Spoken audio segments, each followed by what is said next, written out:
9 waiting apparently. 9. Wow. Okay, guys, we are live. We are live, but yeah, okay. Let's wait for people to come in.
Yeah, we have people joining in, so we'll wait for a minute.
Okay then. Um,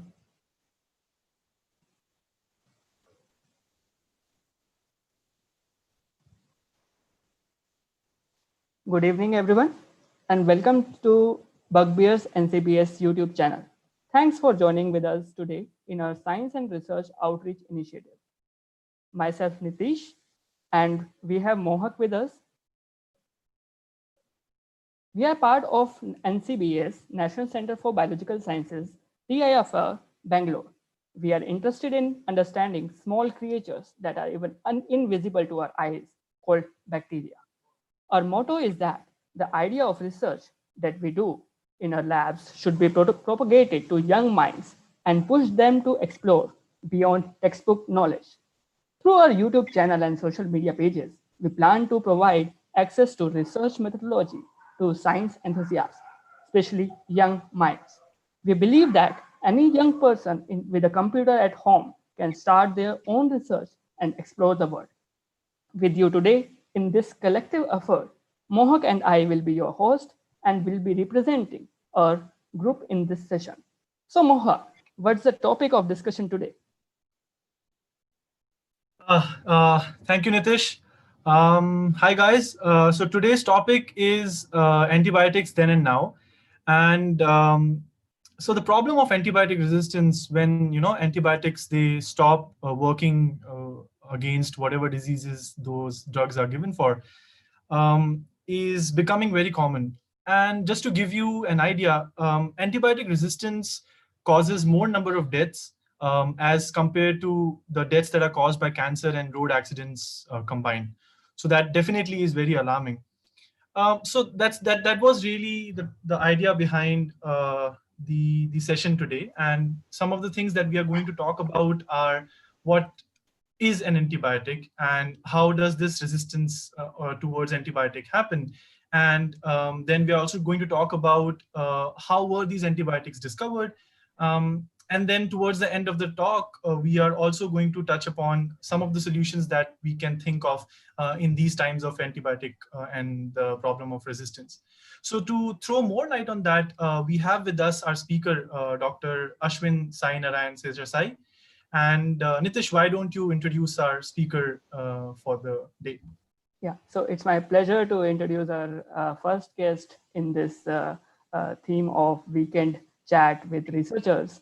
And Ashwin is the principal investigator of our own group, Bugbears. And it has been like pleasure for me to introduce him. And he has done his BTech from Anna University. He did his PhD from Cambridge University and has given significant contributions in the field of bioinformatics research and is leading the group at NCBS with great enthusiasm towards biological research. Yeah. So before starting the session, let's make this clear to everybody. Please do not hesitate to ask any questions during live streaming in your live chat option given below.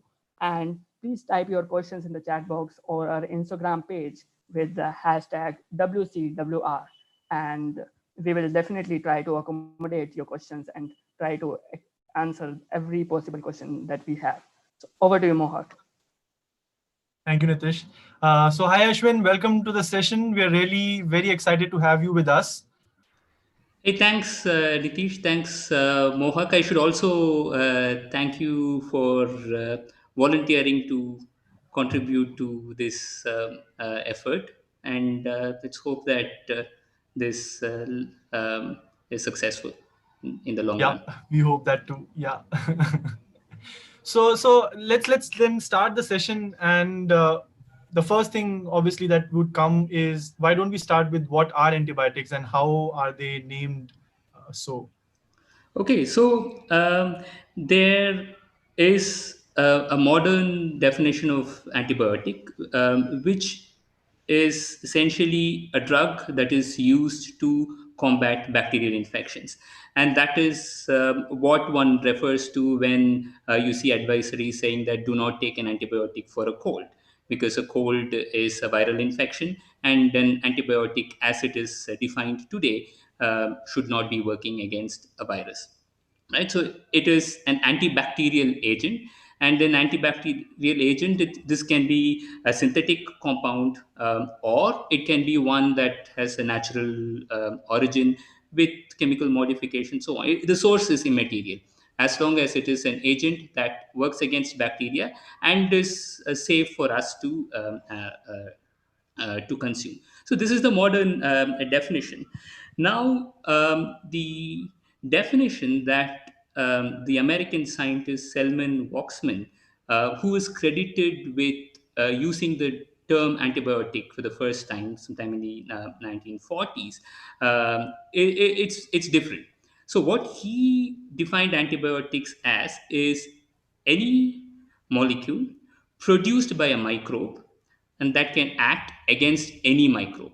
Now, a microbe doesn't limit itself to bacteria. It includes fungi, viruses, protozoa, anything. And so that means that with this definition, the target of an antibiotic can be any microbe, but he limits the source. He doesn't call any synthetic product as an antibiotic. He says that this must be a product that is produced by a microbe. So it's a microbe potentially fighting against another microbe. I've looked hard, but I don't know when this definition changed to the definition that we use today, that is an antibacterial agent of any source. But it certainly changed over time. Yeah, so we just take a pause for a while. Actually, we have been getting messages about trouble during the live chat session. People are not able to type the questions. So I'll first, Mohawk, can you please check with it? Yeah, even I couldn't see anything. Um, Yeah, sure. So meanwhile, let's how kind of, about we do one thing? How about we ask them to go to our Instagram page and type the questions on the post, the latest post? Then we can take it from there, no?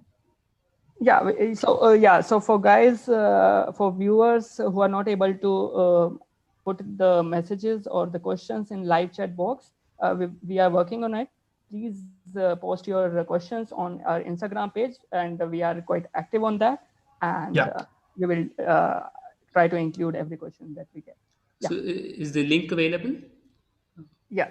So the Instagram handle that we have is Bugbears NCBS, Bugbears underscore NCBS. Yeah. So And worst case is if in case we are not able to get those, then towards the end probably we can take those questions. In yeah, case, in the worst yeah, case, right? sure. Okay. So as I remember, so Ashwin, you just said microbes killing microbes.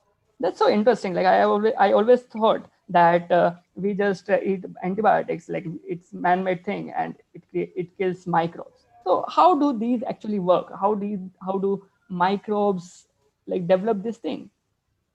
So this is a fairly deep question.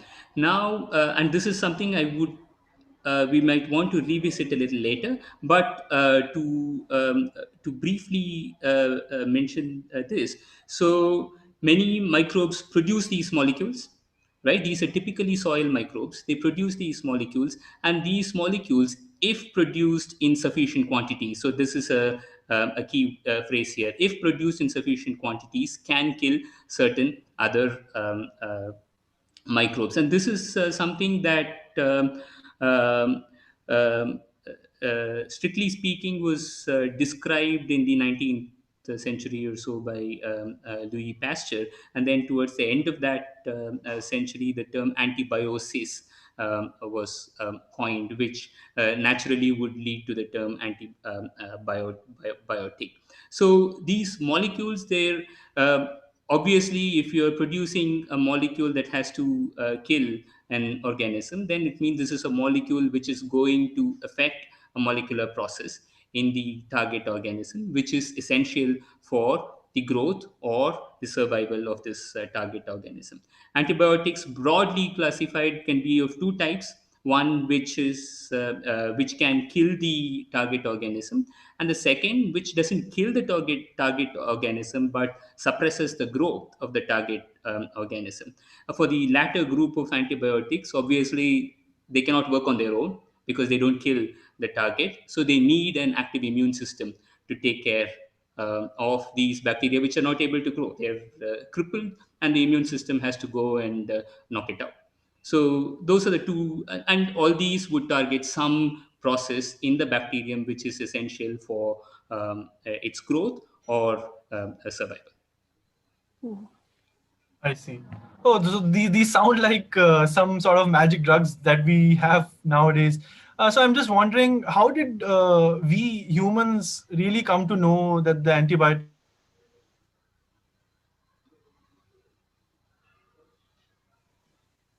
Or did we lose Mohawk?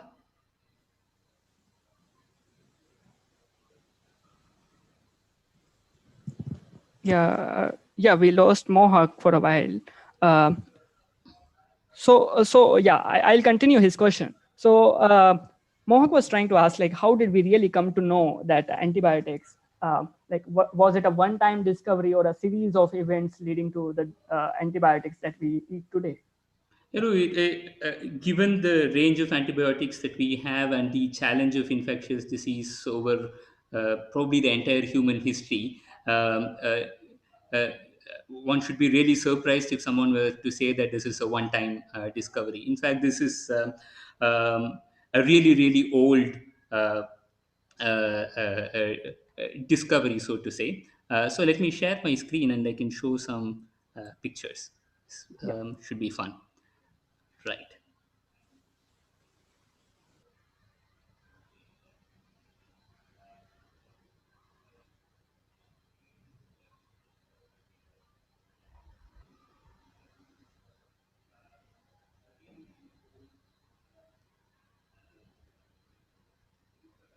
Okay, is the screen visible? There's a map in this picture.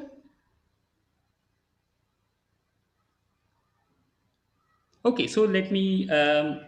So on this left, I'm showing this map of ancient Egypt. Um, So there is evidence that this old civilization was in this place called Nubian Desert near ancient Egypt, and which dates back to about 350 to 550 CE, or if you're familiar with the older term AD. So some of these skeletal remains of isolated from these people from these ancient civilization showed very high saturated concentrations of the antibiotic called tetracycline. Tetracycline is an antibiotic which is used today to treat a variety of bacterial infections. Now it looks like the bones of these people who lived 1,500 years ago were saturated with this antibiotic. Is it accidental? Because tetracycline is a molecule which is produced by microbes. So this is a classical antibiotic that fits the old definition as well.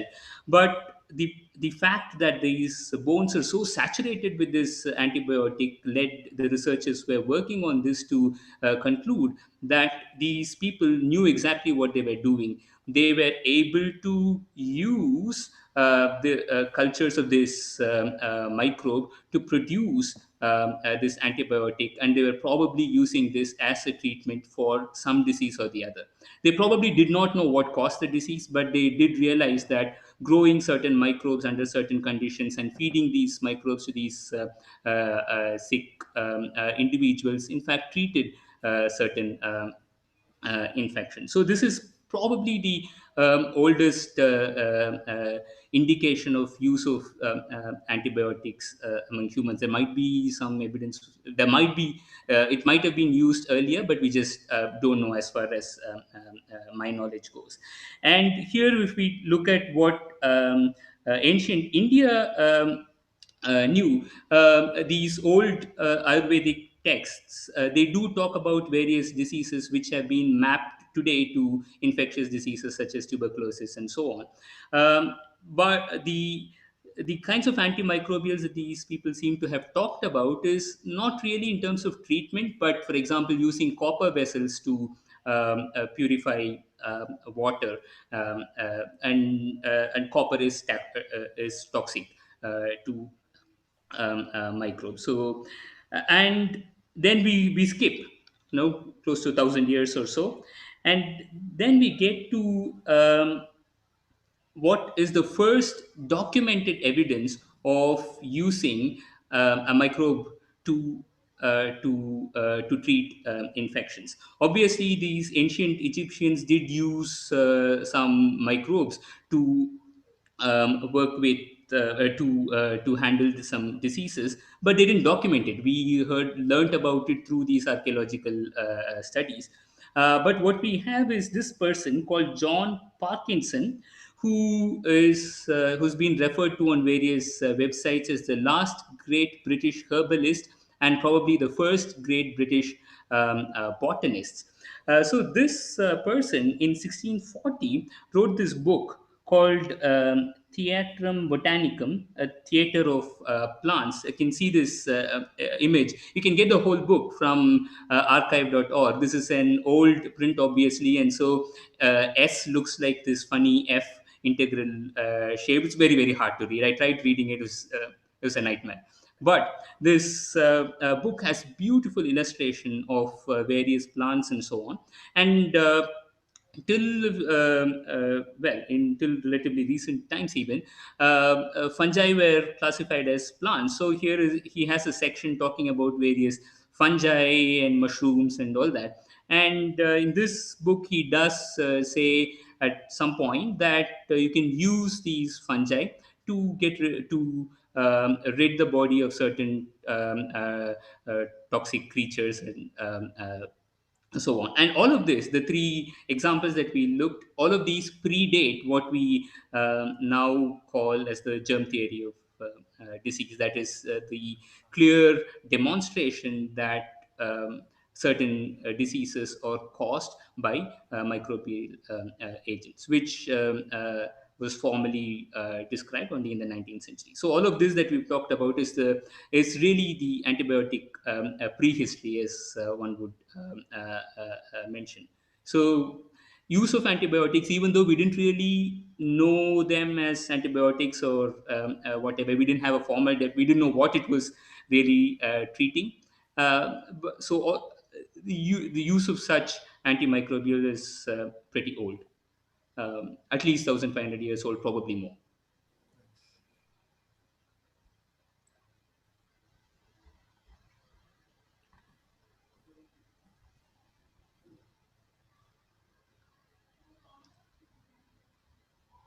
So Nitish, I think you're on mute.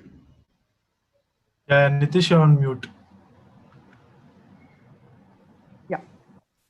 Apparently, like till now, I even thought that the first antibiotic that we got was penicillin. And as you told that the source of these antibiotics apparently date back to many centuries back. So uh, Ashwin, can you give us insight about, like, what about penicillin, when did it came, and other things related to it? Yeah, sure. So I should once again share my screen. If at first to just show this picture of the person who is often credited with, you know, discovering antibiotics. So here we go. Yeah, so this is a picture of Alexander Fleming from the Nobel Prize.org that I got via Wikipedia. So uh, I've been reading what he wrote, right, in his Nobel lecture and also in his publications. And he comes across to me as a very self-effacing personality. And to me, I see this person as a carefree bacteriologist enjoying himself in the lab. So his first contribution, as far as I could see, to this field happened about maybe 10, 15 years before his discovery of penicillin. So during the First World War, of course, there were lots of injuries and wounds, and certain antiseptics were used for their treatment. And the observation was that these antiseptics, like, today we use Dettol or something like that, right, were making these wounds much worse. And then Fleming said that, the reason why this is not working is that you are in fact affecting microbial competition. This goes back to the question that we have. Microbes do compete with each other, they cooperate, compete with each other. So what Fleming was trying to say is that by using antiseptics, you are not helping the case of the patient by in fact destroying beneficial microbes. So the idea that he said is that there are microbes which are not exposed on the surface, and these are microbes which don't need oxygen, they are beneath the surface, and these are suppressed by aerobic microbes and so on, which grow on the surface and so on. And when you're using antiseptics, you're killing off these surface agents, which reduces the competition for these other anaerobic microbes. So he said now those microbes are growing, and they're not going to make the patient happy. And that's probably the reason why these antiseptics are not working. So this is his early contribution, way before penicillin. Later, of course, this is in the in 1929. So he published this interesting paper. So here is the title of this paper on the antibacterial action of cultures of a penicillium, with special reference to their use in the isolation of Bacillus influenzae. So he doesn't in the title he's not really talking about this as any therapeutic agent. He's discovered penicillin, and we all know how he discovered it, right? So this is totally a serendipitous discovery. He was working on this bacterial culture, and probably he was just sloppy. He got this culture contaminated with this fungal culture, and then he noticed that this fungal culture was starting to kill this contaminant. Basically was killing his culture. So I will just read a quote that I had.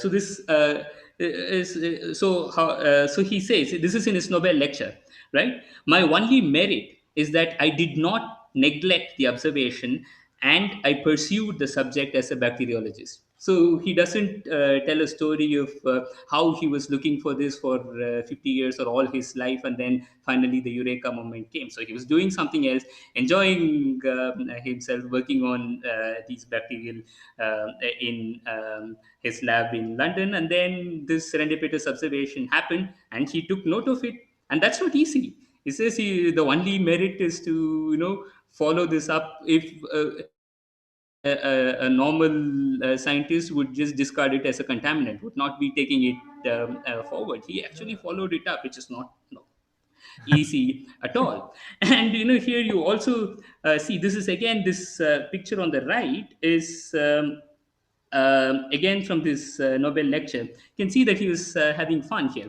So he's making interesting patterns. So this is basically a bacterial plate, right? This circle that you see. And at the bottom, puts this fungus, right? The penicillium fungus that's I'm circling in red. And he's put this culture of this fungus here. It's producing penicillin, and this penicillin is diffusing through this medium.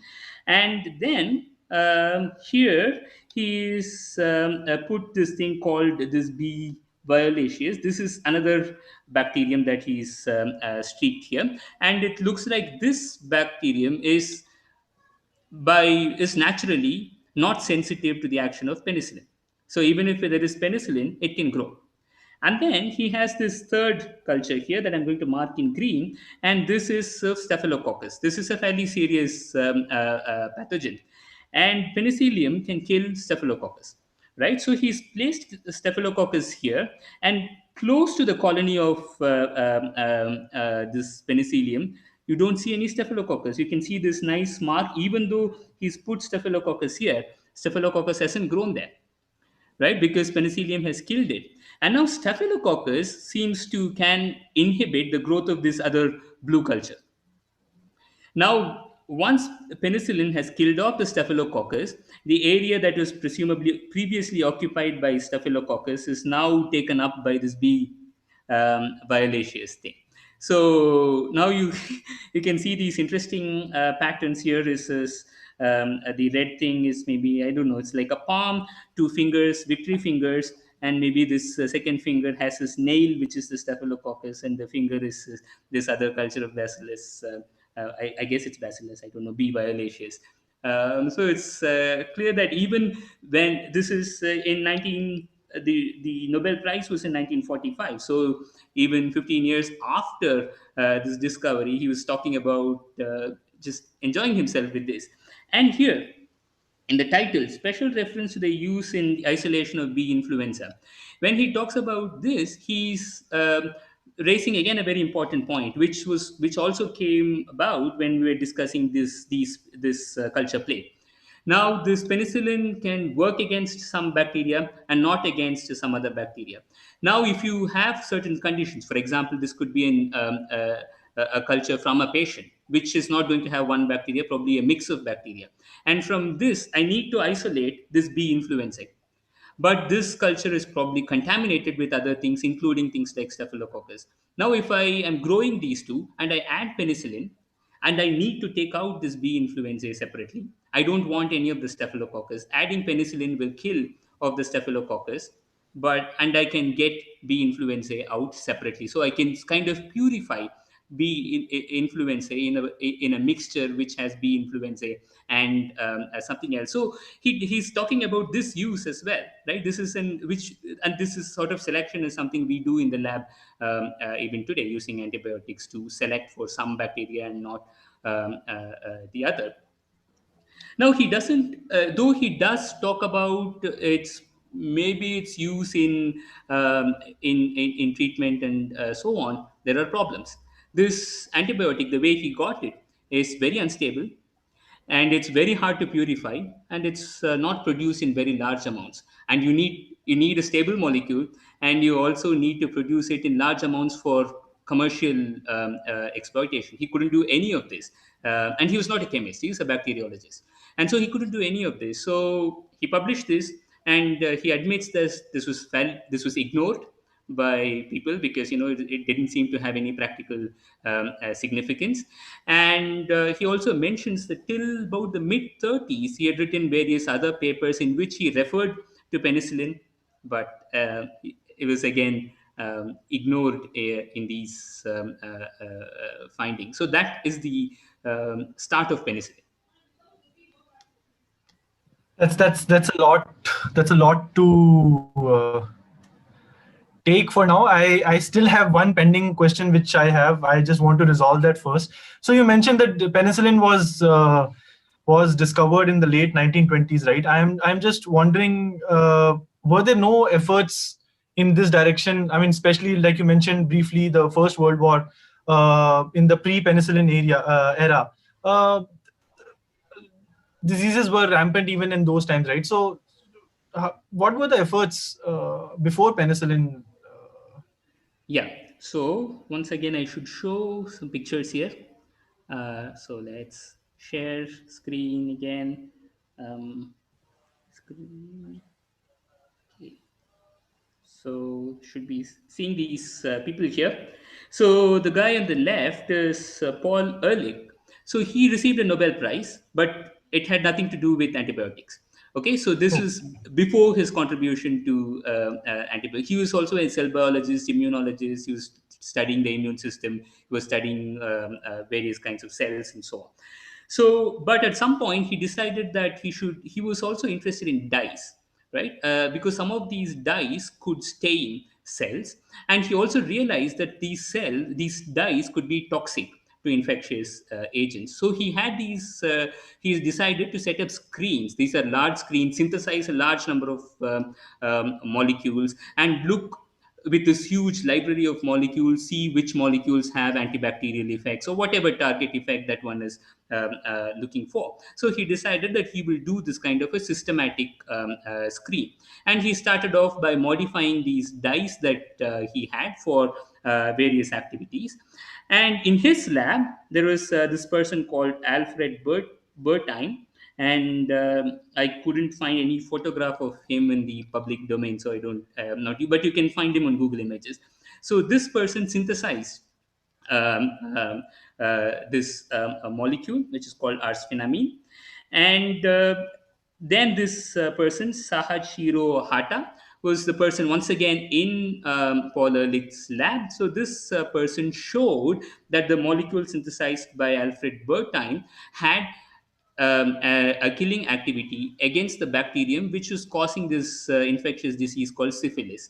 Now here I've just shown some images of this molecule on the right. So the structure on top, this is what this molecule was thought to look like. Apparently, till 15 years ago, that's still 100 years after this molecule was made.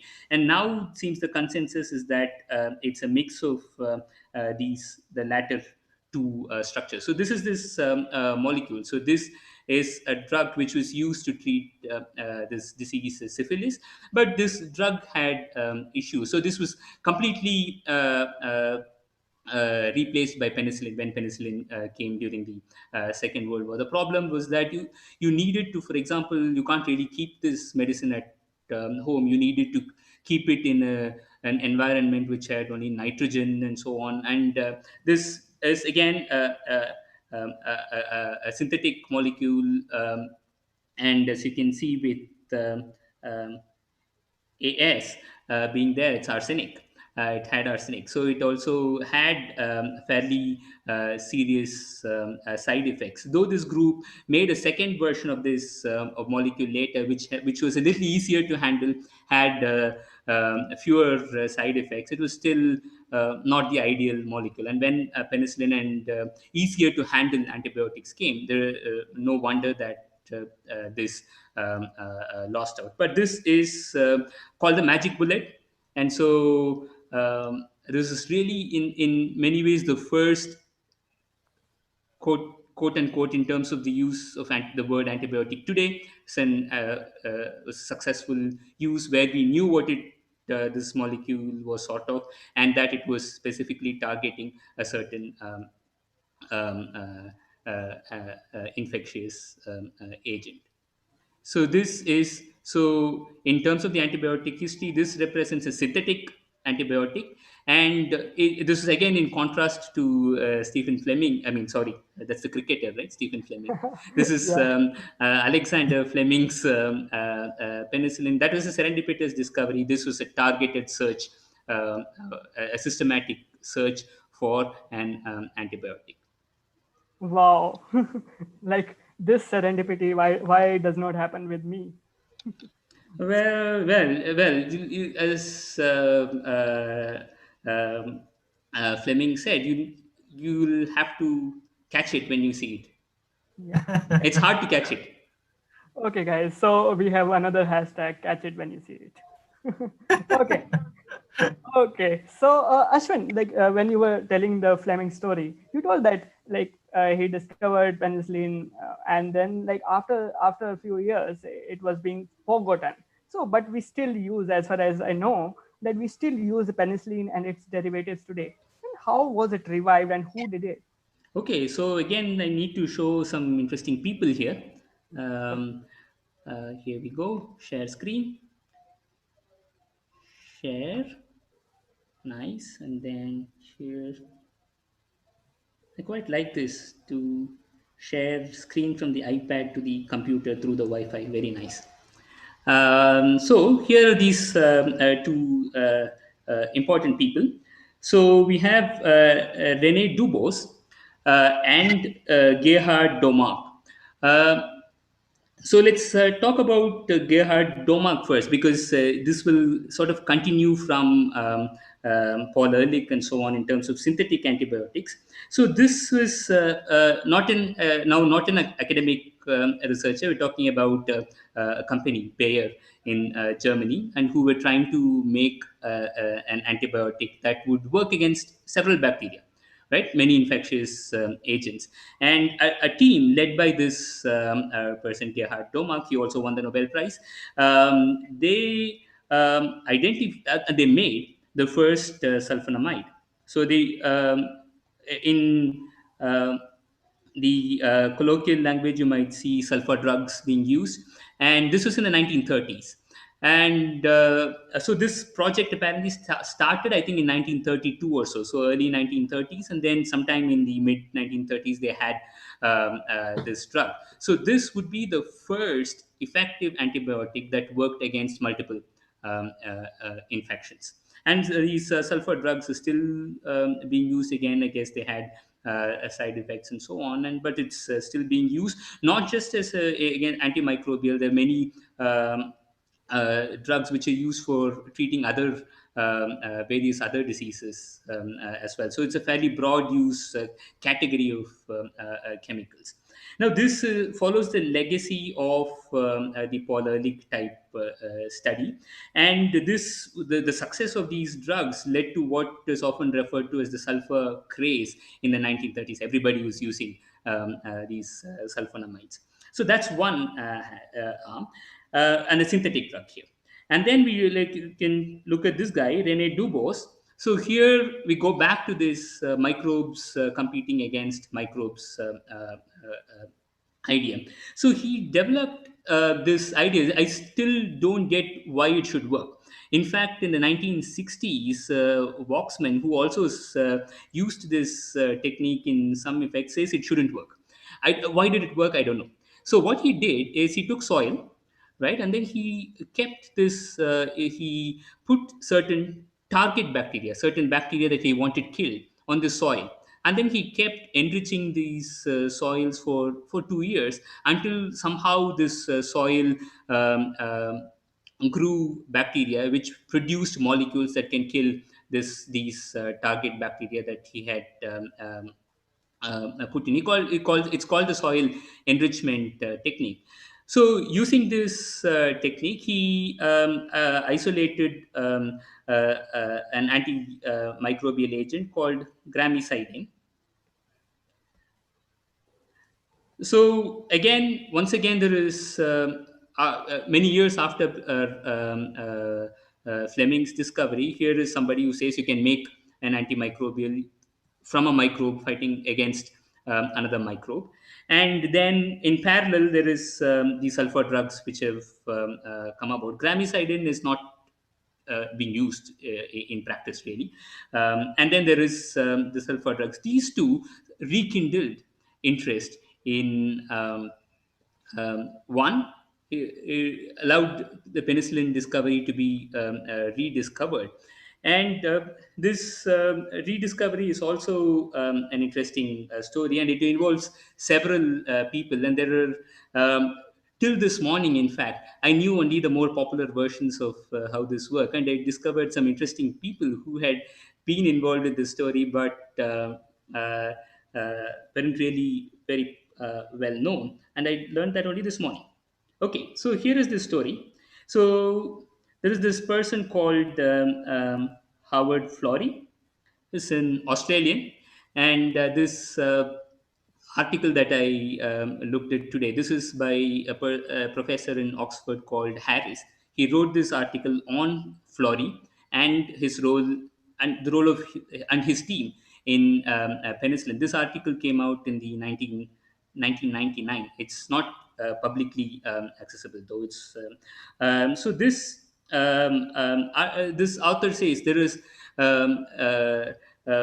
are articles written in the Australian media about how what a great hero Florey was, how all his lifetime he was thinking about antibiotics, blah blah blah blah.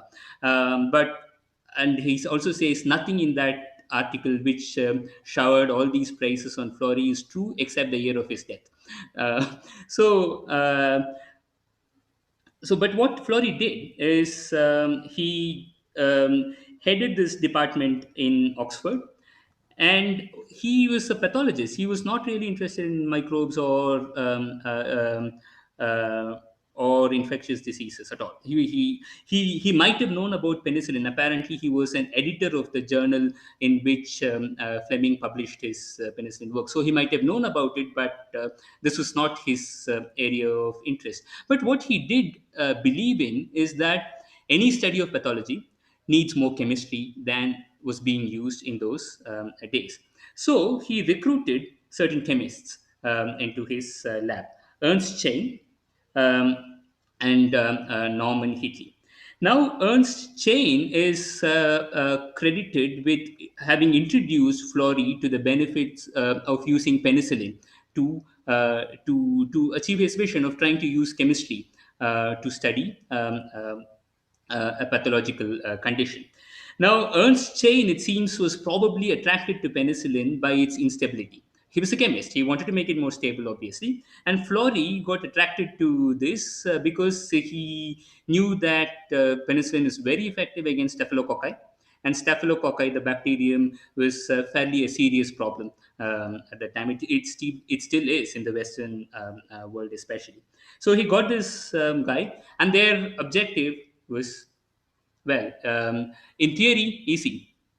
Produce penicillin, make stable version of penicillin, characterize it chemically so that you can synthesize it if you need. You need to know what it is, right? At this point, all that you know is that it is a molecule that is produced by this fungus, which contaminated Fleming's bacterial culture. So, but I don't know what the molecule is. I need to characterize this molecule to be able to synthesize it and also find a way to make it in a large quantity. So this was in the UK, and Chain also talks about this in his Nobel lecture, where uh, efforts to do this also started across the Atlantic in the US until about 1944 or something like that. The two did not talk to each other.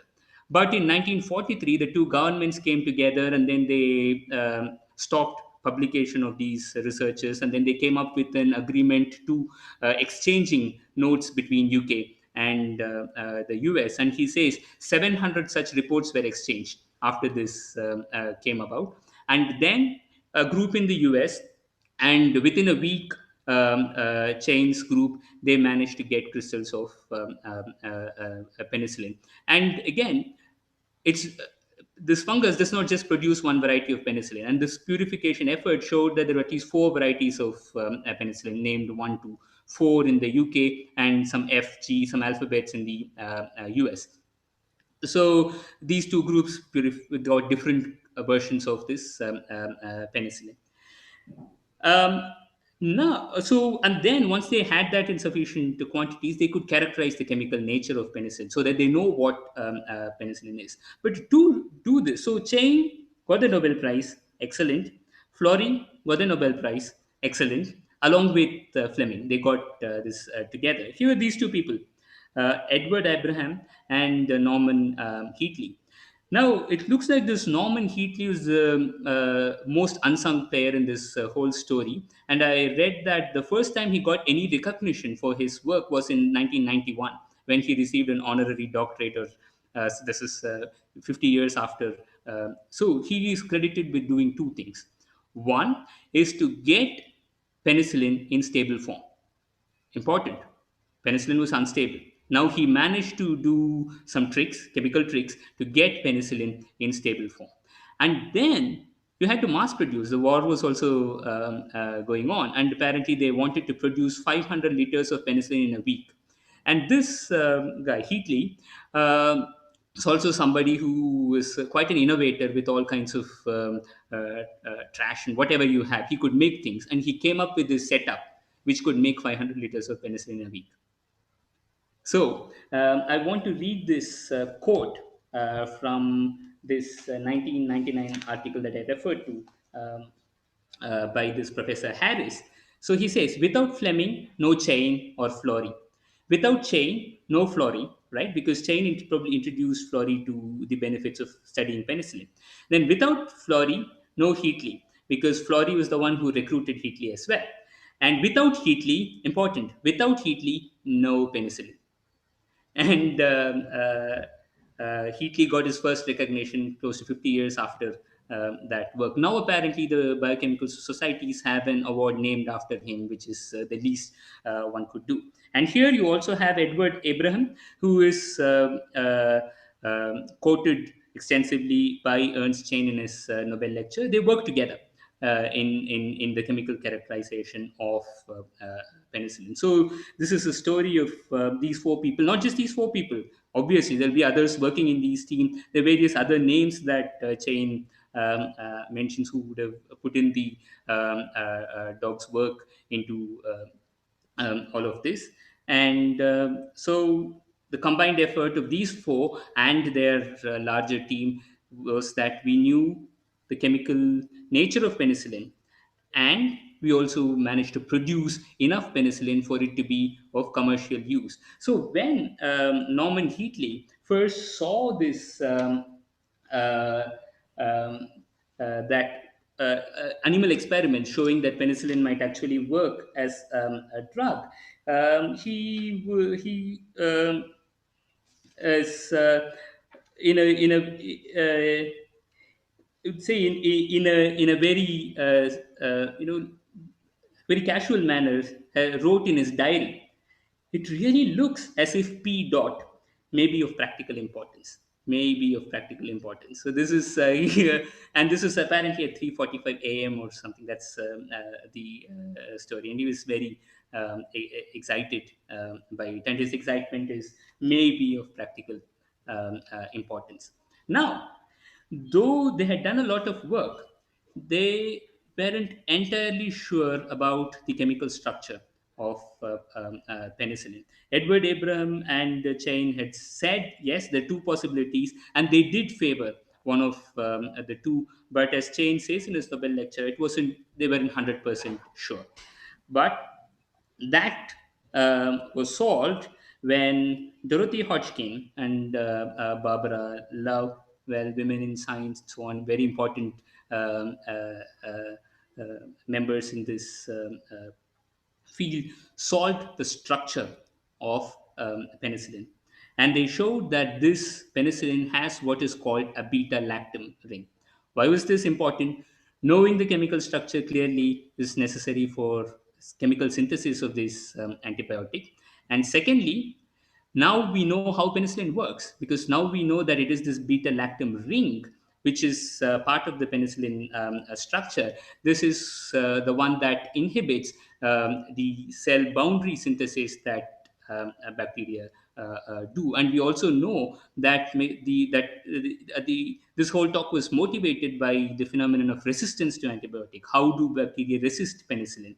Would be by breaking this beta lactam ring. And now we have a whole class of antibiotics. They're all called beta lactam antibiotics. Nowadays, penicillin is rarely, is it even used at all? I don't know. I don't remember being given penicillin since I was probably a very small child. But there are other antibiotics belonging to the same family, called beta lactam antibiotics, which is still being used today. So this is penicillin. Well, Fleming did what he did, showed that this thing exists with a certain activity, and then it went through quite a lot of work in the 1940s for his discovery to become something of, well, to convert maybe of practical importance, of practical of great practical importance. So that, I guess, is the story of penicillin. Yeah, I'm just wondering, structure is so important. I mean, without the structure being solved, we would not have known the beta lactam ring and so on and so forth. So yeah, that indeed also is, and also women representation in science as well. Before that, they were all males.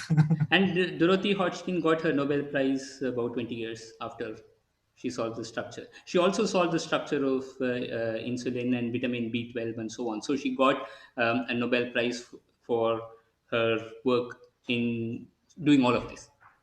Oh, I'm still stuck on this thing that you mentioned, like when Fleming also um, uh, did the discovery, and then people shelved it because it was not practical. So I'll just keep that thought. I think we have questions.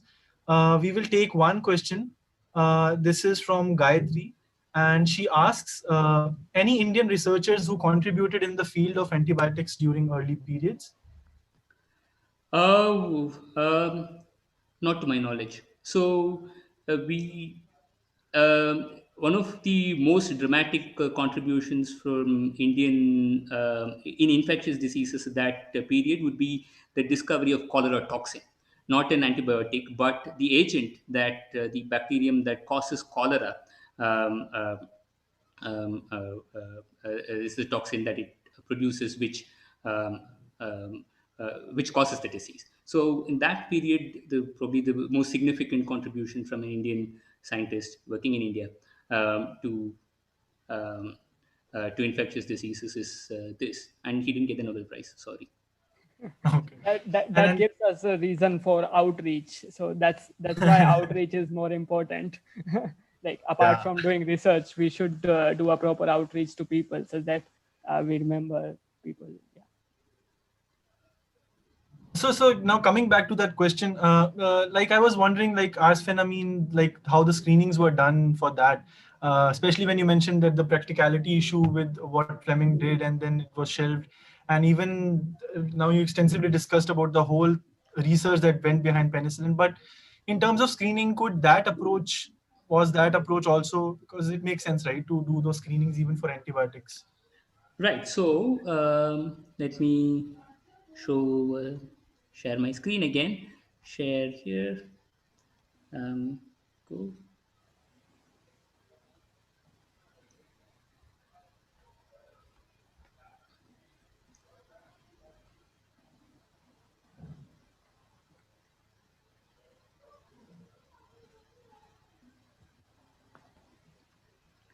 Right. So this we go to Selman Waksman, who is credited with having coined the term antibiotic.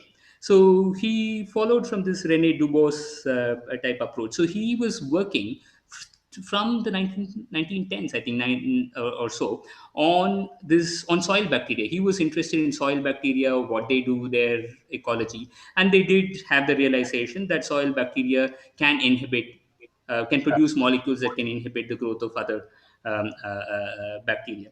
So he was just taking that forward and then set up screens with his then PhD student Albert Schwartz, and together they discovered streptomycin. Streptomycin is an antibiotic produced by this bacterium called Streptomycin graecosus, and there's this picture of this that can see here. This is from his Nobel lecture. And so streptomycin is an important drug because this is the first effective drug against tuberculosis.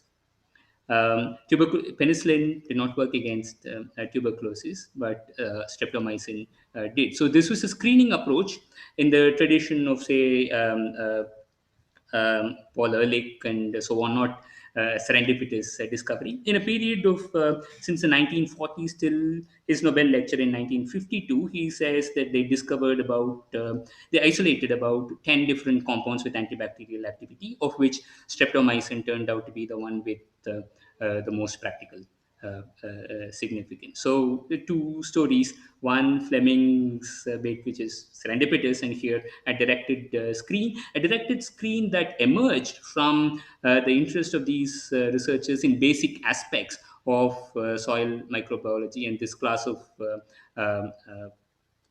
we know they are now bacteria. They were sort of they were bacteria, but they had these fungal characteristics. So they were just called actinomycetes. So when he writes in his Nobel lecture, he talks about three things. He talks about bacteria, fungi, and actinomycetes.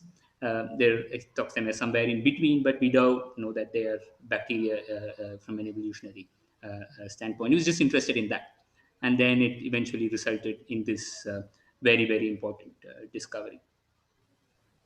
Oh, So yeah, so that's the other story. that's great. Okay, so since we are going through like journey of antibiotics from its prehistoric times, so we have another question from Gayatri again. That is there any connection with the Ayurvedic medicines and antibiotics, as Ayurveda is being called, the ancient science in India, especially? So again, with Ayurvedic, what we are using are molecules and predominantly derived from plant derived material. And the fact of the matter is, will find molecules with antibacterial activity from many sources. In fact, many of these antibiotics also have natural source. So it's not surprising that these molecules do have antibacterial activity. So the problem is we don't know what they are, Mhm. and it is something that can be done. So a really dramatic example of looking at, not we're not talking about Ayurveda here, but one of these ancient medical texts. This is a more British Anglo-Saxon text, I think, called Bald's Eye Salve or something. So which was a few years ago, there was a group which took this ancient text written in whatever language, and they made this molecule, right, this compound. They made this, and so they knew exactly what was going on, and they were able to show antibacterial activity. Now what this allowed one to do is to actually study the effect of this molecule. It can be which is something one can do with Ayurvedic formulations as well, because it's important. Because the other problem with plant derived molecules is that it's not easy to scale up, right? How much land can you use up growing plants to produce? So Yeah. one needs to know what these are. If this has to be scaled up to very, very a large extent, it is doable.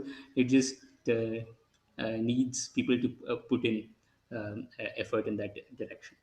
and mostly these compounds also are mixtures, Oh, yeah. right? Yeah. Yeah. So with Fleming's work, we could isolate penicillin. Here, in many of these, we don't know what the active ingredients Yeah. are. So a long way to go, right? Because Yeah. in the along the it takes a while to prove all this. So, but it would be important as we talk about resistance. We'll see why that is important to find new things. Yeah. So since we are talking about these antibiotics and like me being a commoner, I go to doctor and doctor gives me a collection of pills, like multiple pills, if I have even throat infection or something like that. So Ashwin, like if these drugs or antibiotics are acting so perfectly, why do we need multiple antibiotics for particular same pathogen, same bacteria, which is Okay. causing disease? So this goes back to again the point that Mohawk used to motivate this whole discussion. That's the phenomenon of antibiotic resistance. It's everywhere in the news. You can it's dime a dozen right today to find something on these resistance, saying bugs that are no longer sensitive to your usual antibiotics and so on. So, just looking at this image from CDC. So, this talks about the sulfur drugs, the 1930s from Gerhard Domag's group at Bayer. So 1930s they were introduced right on the left here, and then you can see that in 1940s, due to increasing resistance, sulfonamides no longer recommended for treatment of this particular infection. And then the next mark here is 1980s. Due to increasing resistance, penicillin tetracycline no longer recommended. And then in the 90s, another class of drugs called the fluoroquinolones become predominant and then no longer recommended. And now, 2015, there's this single combination of antibiotics seems to be the only recommended regimen, though we have a lot of antibiotics, many of which in theory should work against these agents. They're not. We're left with a small a subset of molecules. So this is a serious problem. Um, and today, there is no doubt that the spread of resistance among agents that cause infections in humans is because of antibiotic abuse. So, we're taking antibiotics when we don't need them, right? To go to the pharmacy and get an antibiotic when you're sneezing. Um, and which means Yeah. you're using it when it's not needed, and you're in fact accelerating Darwin's theory of natural selection and evolution, survival of the fittest. Now I have a whole population of bacteria, and bacteria divide fairly rapidly, and there are very, very large numbers of bacteria living there. And then you start putting these antibiotics. Many of them will be sensitive, but they can also mutate, just like the flu virus or maybe now the COVID virus. They can mutate, and even if a small proportion of, say, a million bacteria, even if 1 out of 1 million bacteria, 1 out of 1 billion bacteria have a mutation that allows them to resist the antibiotic, the more and more antibiotic that I put into the system or into the environment, contaminating my rivers and soils and so on, this 1 out of 1 billion, which can resist the antibiotic, will now start to take over. And then now I have a bacterial population which is fully resistant to this antibiotic. And bacteria are quite collaborative in nature, so also so they can share their DNA with some constraints. So one bacterium which may have nothing to do with human disease may acquire the property of resistance to some antibiotic, and it can spread the goodness to other bacteria, some of which may be of clinical um, relevance. So it's a matter of simple evolution, which we cannot stop. Evolution is not something we can stop at all, right? So simple evolution and our activity in just accelerating evolution, which has resulted in the spread of resistance today. So that's really some arms race that's happening there. Uh, like you even mentioned in this timeline, I'm just wondering how did we come to know about this whole resistance thing against antibiotics for the first time? So I was reading recently. So till the early 90s, antibiotic resistance wasn't really discussed much in the popular press. And then the mid 90s or so, there was an explosion of all kinds of superbug type of articles that came in the popular press. But it was not new. In fact, the first resistance determinant was discovered before penicillin came into popular use. So again, we go back to Chain and Abraham, who were involved in the chemical characterization of penicillin itself. And here they talk about this in the 1940.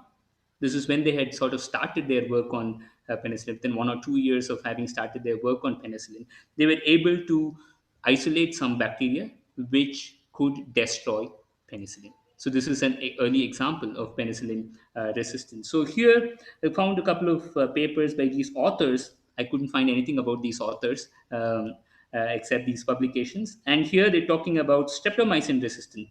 Streptomycin discovery mid 1940s, and 1949 transmission of streptomycin resistant tubercle bacillus in man. And here is another interesting thing. I couldn't get access to the full text of this article. They're talking about bacillus which have in fact become dependent. They're not just resisting streptomycin, they become dependent on, they need streptomycin to survive and grow. So these are pretty old, 1940 and 1950. So these are some of these and the clinical resistance to, Sorry, Ashwin, yeah. is this a common process that they become dependent on the antibiotic? Is So, this so in the 1970s, I think the first discovery of bacteria which can eat antibiotics as food came up.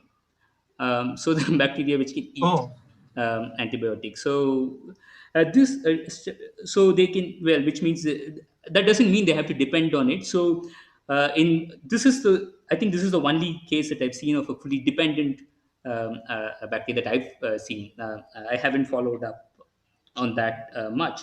And also resistance of bacteria to various antibacterial agents, for example, viruses that can kill bacteria, and also some of these antibiotic molecules was used by these very, very famous scientists, Salvador Luria and Max Delbruck, to to study different aspects of how mutations emerge and how would a certain mutation spread, what is and the some of the molecular basis behind natural selection. So these seminal work, these are all laboratory work, not of no real clinical connection. So all of that also was based on an appreciation of resistance. And both Fleming and Waksman in their Nobel lectures talk about resistance.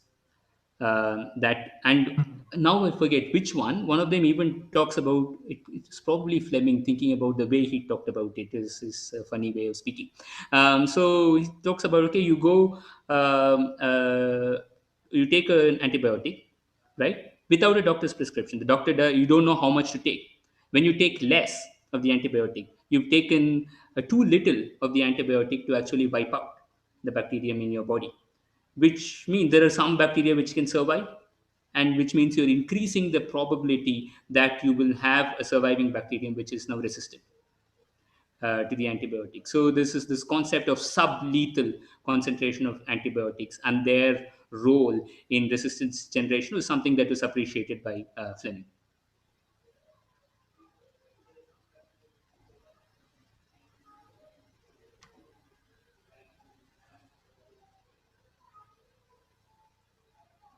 Nitish, you're So there's audible. so much of efforts being put up by these scientists, like in their career, and these small, tiny organisms have their way to fight back against every antibiotic that we make. So how do these small organisms do? Like, how can they achieve that? Yeah.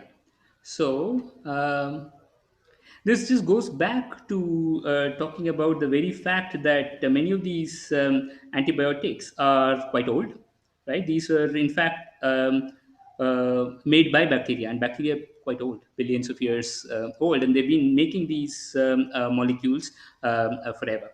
Right. The first thing is sorry, what is this? So the first thing is that uh, bacteria that produce antibiotics should be resistant to that antibiotic, right? You don't want to produce this and kill yourself along the way, right? So, which means resistance to an antibiotic can emerge with the ability of a bacterium to produce antibiotics.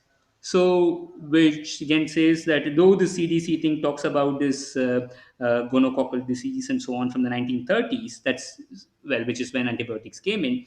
Well, we can go back in time to maybe a few billion years. So, sequence analysis of what are called beta lactamases, right? These are enzymes which break the penicillin beta lactam ring, making it inactive, have been dated to a couple of billion years old. Now it's kind of easy at this point to say, yes, we can understand this. Bacteria make antibiotics. So the target microbes, which can get killed by an antibiotic, will also become under natural selection and they will evolve resistance along the way.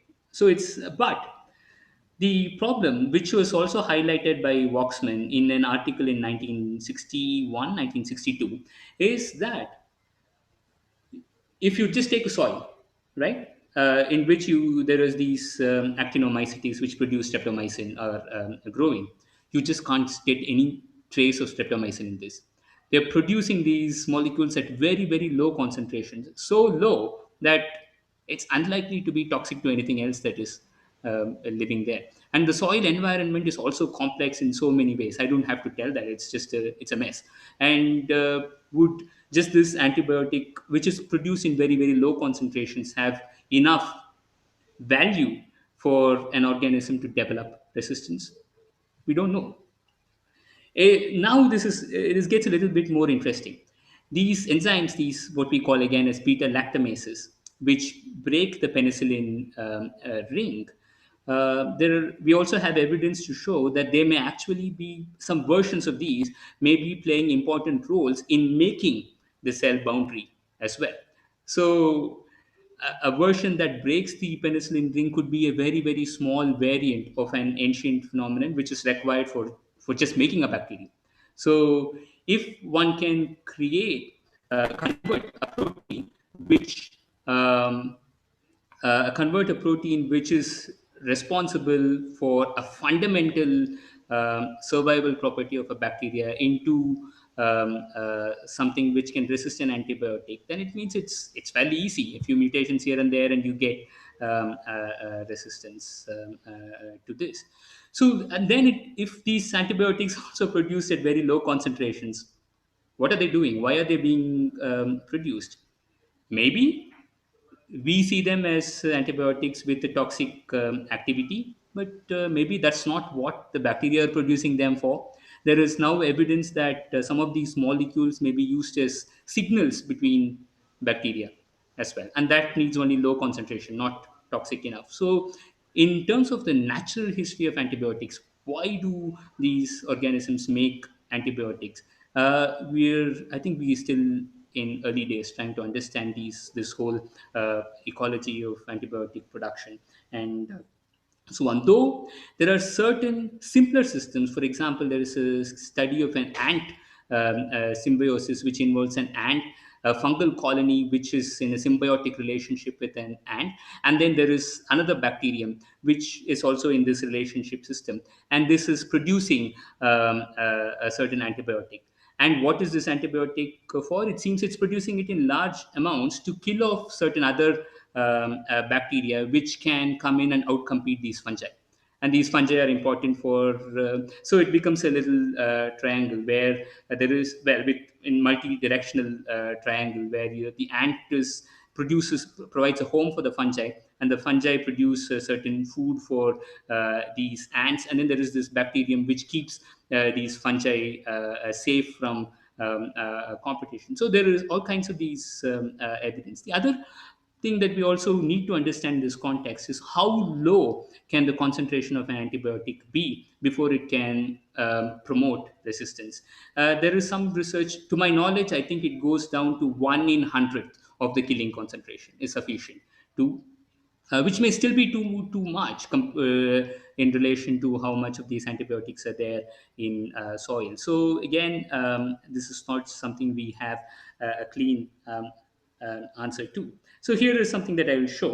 So this is from sequence analysis of this beta lactamase family, and then at the outer circle, if this outer circle is full, then it means it's there everywhere. And where you see these little lines, then this is a bacterium which is known to have this beta lactamase sequence. You can see that this arm are all bacteria.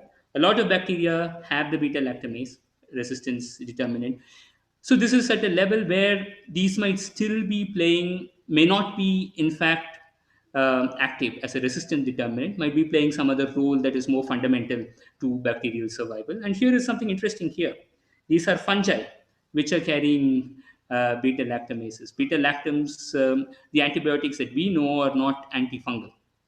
And then it turns out there are some plants which produce not beta lactams, but something that is similar to beta lactams, which are toxic to fungi. And they also seem to have this resistance family. So it's widespread. And this is what is called a resistome. Now we are talking about not just the small number of bacteria that can cause disease to humans. We're talking about this whole universe of bacteria estimated to be 1 followed by 30 zeros individuals on this planet, and most of those don't cause disease, and irrespective of whether they cause disease or not, they can harbor resistance determinants. To some extent, it could be because of anthropogenic activities, and presumably, it's entirely possible that human activity has polluted the environment with more antibiotics than the antibiotic producers have done in their natural environment. So we certainly have put in very strong selection for antibiotic. Resistance, and we also know that you can grow bacteria under conditions which have nothing to do with antibiotics, and you could still select for resistance to antibiotics. So all of these processes could be playing a role in this ancient emergence of resistance, but we're still scratching the surface. Yeah, so basically, what I think is the take home for from this particular section is, one main thing is that, like you mentioned, so definitely the concentration of the antibiotic matters, right? And secondly is that the only role of antibiotics might not be to be inhibitory to other bacteria in the surroundings. So, like you mentioned, that they can have other so-called symbiotic roles as well, which we have not really explored in the research, right? Yes. So, and also you briefly mentioned that we also have antifungals, which certain plants can produce. So I think this is then would be a good time to ask this question. One of our viewers have asked. So she has asked 3 questions. I'll just make them as one and ask you just one single question. Is there any research going on regarding?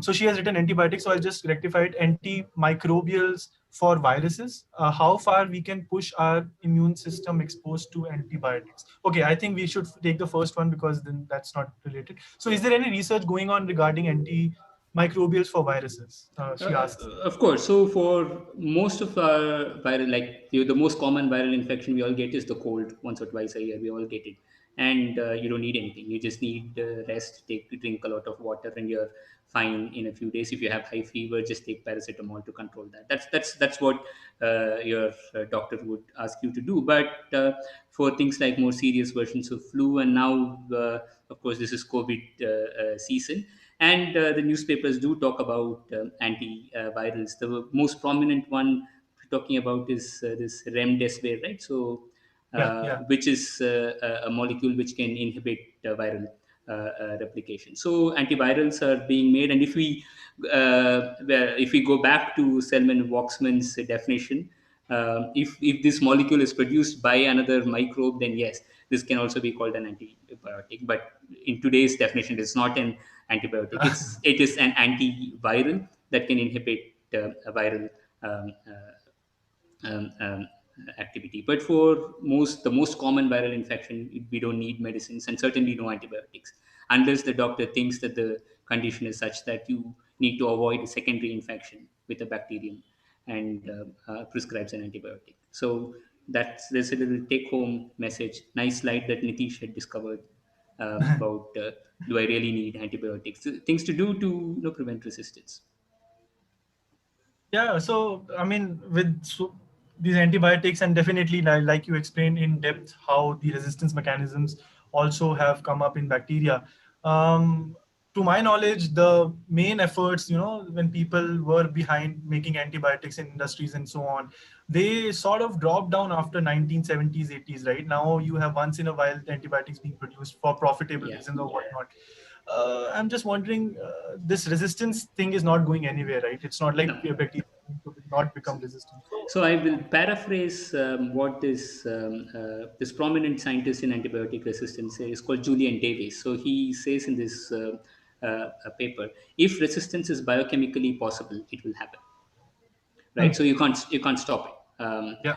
Um, so what can we do to make more antibiotics? The targeting different things, not more of the same.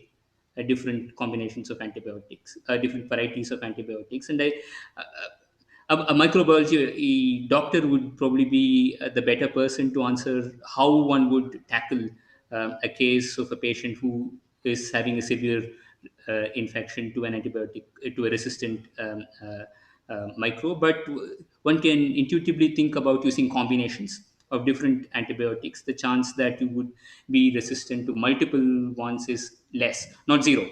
Again, it's less than gaining resistance to one antibiotic, and then bring on new antibiotics. There's also new ideas in which antibiotics are used not to actually kill or slow down the growth of the bacterium, but to play around with the immune system or do some other interesting, more finer things to bacterial physiology to help the human body fight these infections. And we can also think about these viruses called bacteriophages, whose discovery also has a very, very interesting and juicy story dating back 100 years ago.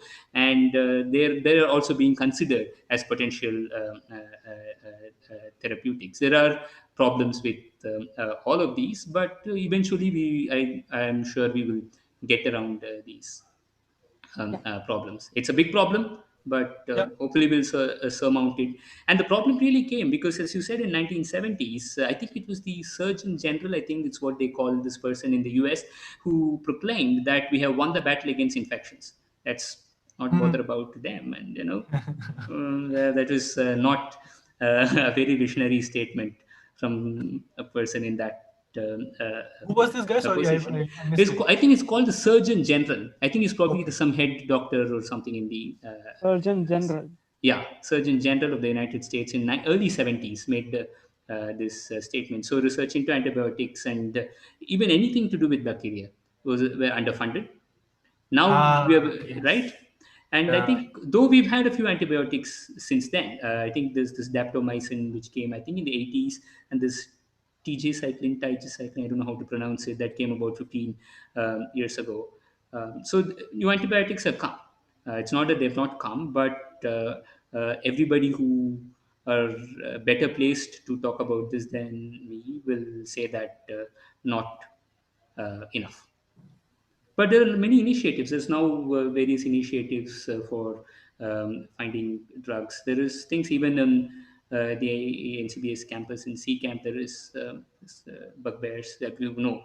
Bugworks. We are Bugbears. There's Bugworks who are trying to develop new families of antibiotics, and so efforts are going on. And I'm sure we will get somewhere, and hopefully we would have learned this lesson, so we will not let our guards down. That's the thing we need to do. Don't let our guards down.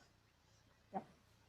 So, in continuation with our, like, as we mentioned, and you also told us that we have been shifting our antibiotic synthesis method to like artificial synthesis rather than using natural antibiotics. So Harish asked this question: that is the method of using antibiotic resistant bacteria as an artificial selection pressure against antibiotic producing organism, still used today to produce newer antibiotics, or like it's an age old technique now?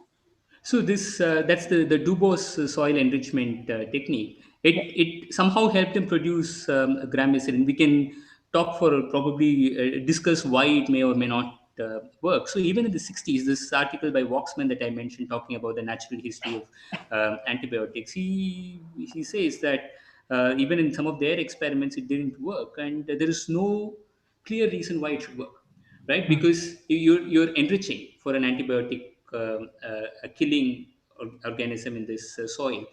Why would putting a target for a it's not like bacteria necessarily bloodthirsty, right? So they're not just this is not what is going to help them grow, unless having these bacteria and destroying them provides them nutrition, right? They take I can't immediately think of a reason why it should work. So even in the 60s, Waxman said it's not a procedure that is very, it somehow worked for Dubos and to some extent for Waxman initially, but he says it's not guaranteed to work. So yeah, um, So so I are we? don't, it's not Yeah.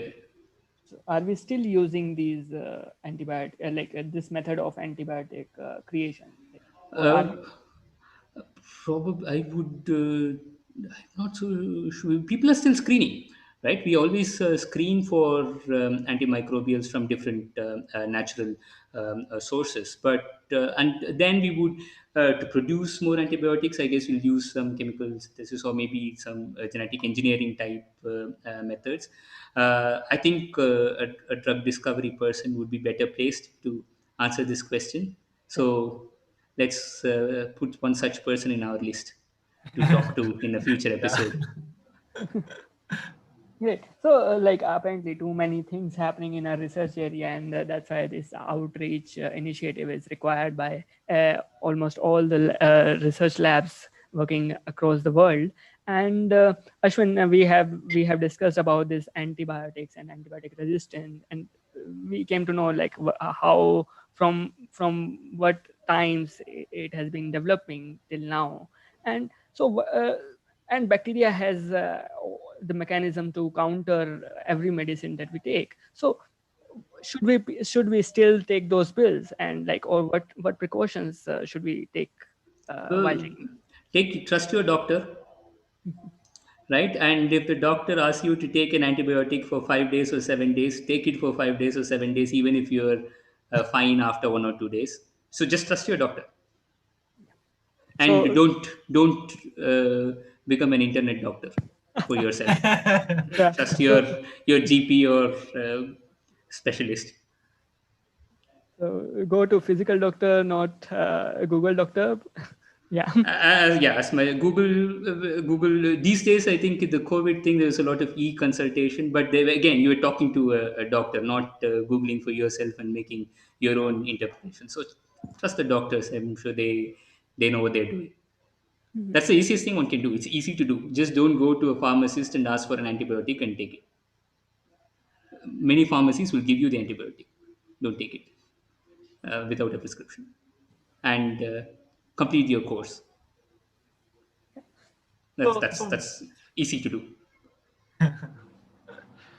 so apart from these, as citizens, what else can we do? Or these are your? Do you think? Be aware of it, Hmm. that there is this problem, and that it can be, one can imagine going back to what they call the pre-antibiotic dark ages, where any mild infection can kill a person. We don't want to get there, and for to avoid that we need antibiotics, and to save antibiotics, um, trust your doctor, and don't take an antibiotic without a prescription, and don't overuse or underuse. Importantly, don't, yeah, yourself. And there are also use of antibiotics in agriculture and so on, which is not necessary, and which is in fact contributing to the development of resistance. Oh, So I think that should be the take-home message. Then So I not to take. So think what was that? So not to take the pills. on your own, follow what the doctor says, and educate ourselves and people around us. Right? That's the small step, but it will go a long way. I think that is a good note to end our session. No, Nitish, what do Yeah, you I think? completely agree. Like, I completely agree. So we have got statutory warnings. So we have given statutory warnings, and let's not eat eat pills like snacks. Just consult a Yeah. doctor. Yeah. And then to so the plan for these programs is also to put in some do it yourself type do it yourself research at home with a computer, and public resources. And the first thing that we're planning to do will have something to do with antibiotics and antibiotic resistance. So keep your eyes open. So Nitish, in a few days, right? In a few days, that should be Yeah, up. in few It's not a days. live stream, but we'll have these do-it-yourself activities. Great. That was an informative session. Thank you, Ashwin, for joining us today and giving us insight about history of antibiotics and about antibiotic resistance. And we got to learn a lot today. Uh, like technically, I even did not know most of the things that you spoke today in this session. I didn't know And much of this till this morning, especially this key thing about this Norman Heatley, which is amazing. okay, so let's take a few questions that are in our live chat box, and Suleiman asked the question that we have almost covered, but we can still refine it. What's the basis of designing antibiotics? So, uh, any insight on it? Like any? It's just with any medicine, right? One needs the two principles. One, it should be efficacy, it should Mhm. work, and two is that it should not be toxic to humans. And now we need to also think about an antibiotic that these bugs should not already be resistant to. They're resistant to a lot of things already. So they need to keep that in mind as well. So try to find novel targets. Even the molecular processes that an antibiotic target, you may need to identify new ones compared to what we've targeted so far. And new families of drugs, I believe, would also be useful. Yeah. And well, it shouldn't be toxic also, right? There are so many molecules around which can kill a bacterium, right? But you just can't. It shouldn't kill you as well at the same time. So Yeah. Like some people in these times, Corona times, they're like, we'll have alcohol and then Corona will die. yeah. Well, at least alcohol shouldn't kill most people unless you're just drinking the whole 100%. 100%. Yes. Yeah. Okay, great. So that was quite a session for like our first live weekend chat with researchers. Thank you everyone for staying connected with us. Yeah, for more than 1.5 hours. Oh I can trust your wow! patience. Yeah. Wow! Okay. So Wow! yeah, No, seven. No, eight. Eight. Sorry, eight. Eight, yeah. Wow. please pardon us if we stopped I'm you from sorry. having dinner. Yeah. My bad. So we look forward to your feedback. You can write us to your email ID, which we have provided in the chat box, and or any of our social media handles, made Twitter on NCBS Bugbears or Instagram ID, which is Bugbears NCBS. And to join our initiative, don't forget to use our hashtags research at home, hash WCwR, which means weekend chat with researchers. Stay connected with us. As Ashwin said, we will be uploading videos, DIY videos, do it yourself videos, so that you can be a researcher by using computer at home. So thank you all for staying connected with us. And that's all for the day. Thank you, Thank guys. you. Thank you. Thank you. Bye. Bye. Bye bye. 1 second, please.